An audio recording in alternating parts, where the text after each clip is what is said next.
Good morning student. अब हम बात करते हैं राष्ट्रपति की संकटकालीन शक्तियों की। मैंने आपको बताया कि राष्ट्रपति को दो प्रकार की शक्तियां प्राप्त हैं, एक सामान्यकालीन शक्ति और एक संकटकालीन शक्ति। सामान्यकालीन शक्तियों के बारे में अपन चर्चा कर चुके हैं। अब अपन बात करते हैं राष्ट्रपति की संकटकालीन शक्तियों की। देखो, अगर राष्ट्रपति की संकटकालीन शक्तियों की अपन बात करें, राष्ट्रपति को तीन प्रकार की संकटकालीन शक्तियां प्राप्त हैं और तीनों प्रकार की जो संकटकालीन शक्तियां प्राप्त हैं इनके बारे में मैं यहाँ डिस्कस करूंगा। सबसे पहले देखो, मैं बात करता हूं पहली शक्ति के बारे में। युद्ध की स्थिति में, बाहरी आक्रमण की स्थिति में या आंतरिक अशांति की स्थिति में अगर संकट काल राष्ट्रपति लागू करता है तो उस संकट काल को राष्ट्रीय आपातकाल कहेंगे। यानी वो आपातकाल की स्थिति जो है पूरे देश में लागू होगी। और इस आपातकाल को संविधान के अनुच्छेद 352 में लिखा गया है। यानी संविधान के अनुच्छेद 352 के अनुसार राष्ट्रीय आपातकाल लागू होगा। और यह आपातकाल लागू कब होगा? जब युद्ध की स्थिति हो, बाह्य आक्रमण की स्थिति हो या फिर आंतरिक अशांति की स्थिति हो। देखो, आंतरिक अशांति की स्थिति के बारे में अगर अपन बात करें तो ये शब्द जो है वो संविधान के 44वें संविधान संशोधन के अंदर जोड़ा गया। संविधान संशोधन में जोड़ा गया और इससे पहले जो है इन आंतरिक अशांति के स्थान पर सशस्त्र विद्रोह जो है वो शब्द था।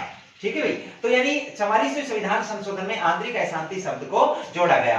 अब इसके बाद अपन बात करते हैं इसकी सिफारिश जो है वो राष्ट्रपति जो है वो मंत्रिमंडल की सिफारिश के ऊपर राष्ट्रपति इसको लागू करता है। मंत्रिमंडल की सिफारिश पर लागू कर दिया जाता है। और इसके बाद अगर हम बात करें 1 माह तक ये जो है वो लागू रहेगी। ये स्थिति 1 माह के अंदर राष्ट्रपति को इस स्थिति को क्या करना पड़ेगा?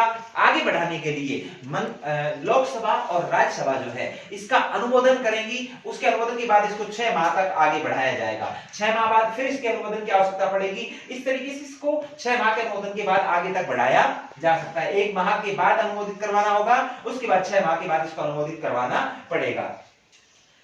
और इसके लिए जो केंद्रीय मंत्रिमंडल जो है वो सिफारिश करता है। तो ये स्थिति जो है वो राष्ट्रपति की राष्ट्रीय आपातकालीन स्थिति में आती है संविधान के अनुच्छेद 352 के अंतर्गत। अब हम दूसरे के बारे में बात करते हैं, राज्य का संवैधानिक तंत्र विफल हो जाने की स्थिति में लागू होने वाला आपातकाल। इस आपातकाल को संवैधानिक आपातकाल कहते हैं और इसका वर्णन जो है वो संविधान के अनुच्छेद 356 में है। यानी संविधान के अनुच्छेद 356 के अनुसार जो आपातकाल लागू होगा उस आपातकाल को हम संवैधानिक आपातकाल कहेंगे। और यह आपातकाल कब लागू होगा? जब राष्ट्रपति ये महसूस कर ले कि संबंधित या किसी भी एक या दो से अधिक राज्यों का जो शासन संचालन जो है वो संविधान के अनुसार नहीं चल रहा।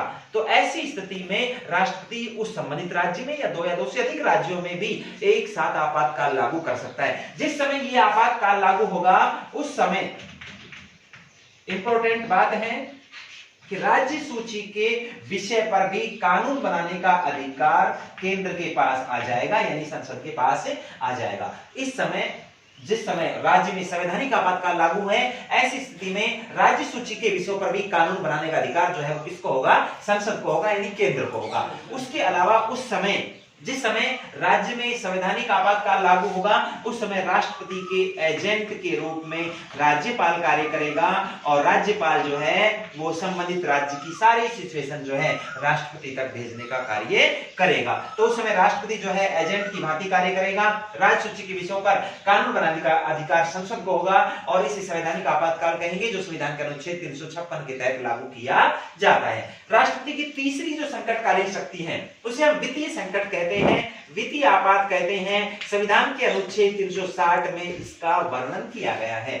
इसके अंतर्गत ये आपातकाल जो है भारत में वित्तीय साख पर आए संकट की वजह से लागू होता है। ऐसा आपातकाल भारत में अभी तक लागू नहीं किया गया है। इस प्रकार के आपातकाल लागू होने की स्थिति में भारतीय बैंकों में जितना भी धन जमा है उस संपूर्ण धन को जब्त भी किया जा सकता है और ऐसे समय में वेतन भत्तों में भी कटौती जो है वो की जा सकती है। इस आपातकाल को वित्तीय आपातकाल या वित्तीय संकट के नाम से जानते हैं। इस तरीके से राष्ट्रपति की संकटकालीन शक्तियां जो है वो तीन शक्तियां हैं, अनुच्छेद 352 के तहत, अनुच्छेद 356 के तहत और अनुच्छेद 360 के तहत। इन शक्तियों को राष्ट्रपति की आपातकालीन शक्तियों की श्रेणी में सम्मिलित करते हैं। और इसी तरीके से राष्ट्रपति की प्रशासनिक और सामान्यकालीन शक्तियां यानी जिसे अपन बोल सकते हैं, और दूसरा राष्ट्रपति की संकटकालीन शक्तियां यहीं पर समाप्त होती हैं। राष्ट्रपति का जो बहुत ही महत्वपूर्ण और इंपॉर्टेंट टॉपिक था वो आपका यहीं पे खत्म होता है। धन्यवाद।